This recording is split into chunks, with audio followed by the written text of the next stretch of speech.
Hey guys, Mike Paul Sports here. I'm going to be recapping day 5 of the World Cup. So let's start it off with Spain and Cabo Verde. I mean, what a game. What a game for the Cabo Verde goalkeeper, man. He protected that goal like if it was his house. I mean, Spain had 25 registered shots, and not a single one of them goes into the back of the net. What a game. I mean, it hits the pole like 5 times. I mean, you got to kiss the pole if you're the Cabo Verde goalkeeper.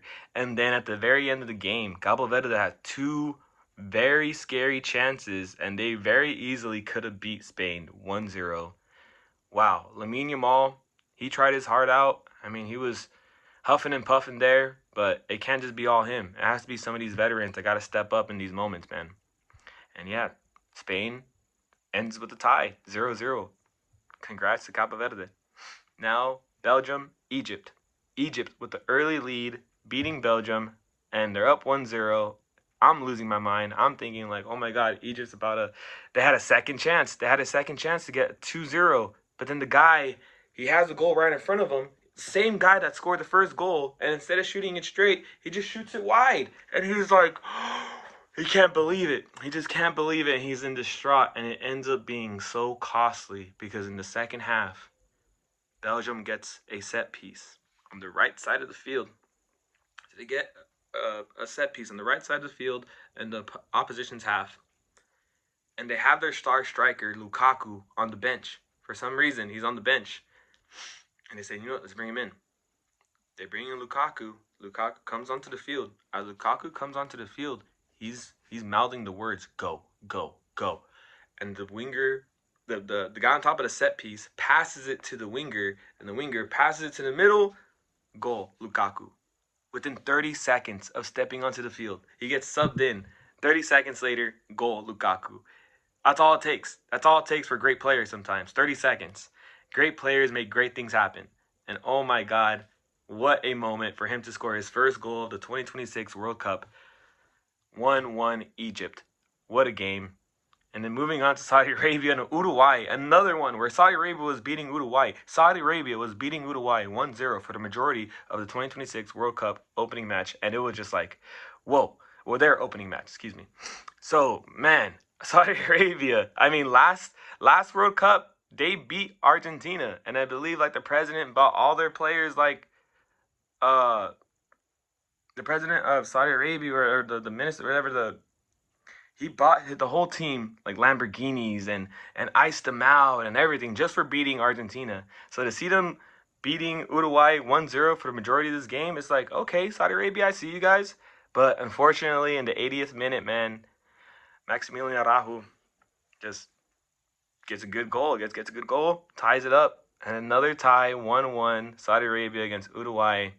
Now let's move on to Iran, because Iran versus New Zealand, man. Iran has been dealing with the uphill battle this entire World Cup, getting their whole roster in with all these visa issues and all these restrictions. It's just, it's not an easy World Cup for Iran, unfortunately. And it wasn't an easy game as New Zealand, man. I did a breakdown of that first goal in my shorts for New Zealand. Man, that was a beautiful goal.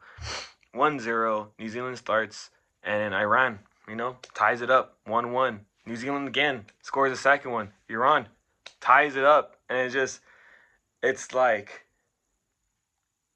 no matter how much Iran was down in this game, they never gave up. Yes, they might have got frustrated. They're probably frustrated with each other. There's a lot of frustration in that team in general. But still, to be down, not just once, but twice, and then tie the game, not just once, but twice, that's beautiful. That's beautiful. That's resilience right there. And that leads us with a full day of 4 ties. 4 ties today. We got our first 0-0 game. And I saw posts like, thank God this game ended 1-0 and we didn't have to see a 0-0. I think it was a Scotland-Haiti game or something. Like, oh, thank God Scotland-Haiti ended 1-0. We didn't have to see our first 0-0 game. And it's like sometimes the 0-0 games are the most exciting games out there.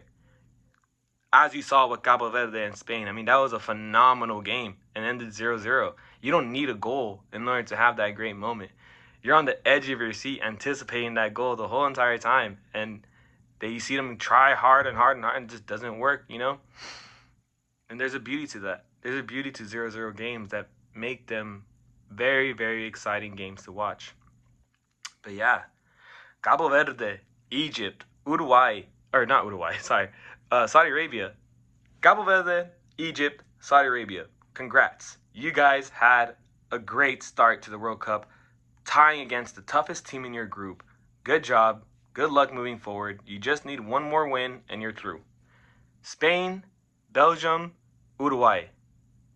What's going on? Like, seriously, what's going on? You guys should be beating these teams out of the water. 3-1, 3-0. It shouldn't even be close.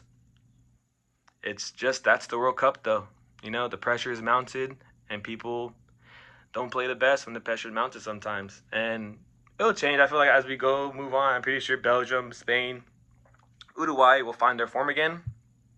It's just a tough first match for them. And we'll see what happens in the next day. Another 4 games. I'm super excited. Argentina plays. So day 6 of the World Cup is going to be very, very exciting, guys. Have a good one. Enjoy. Peace out.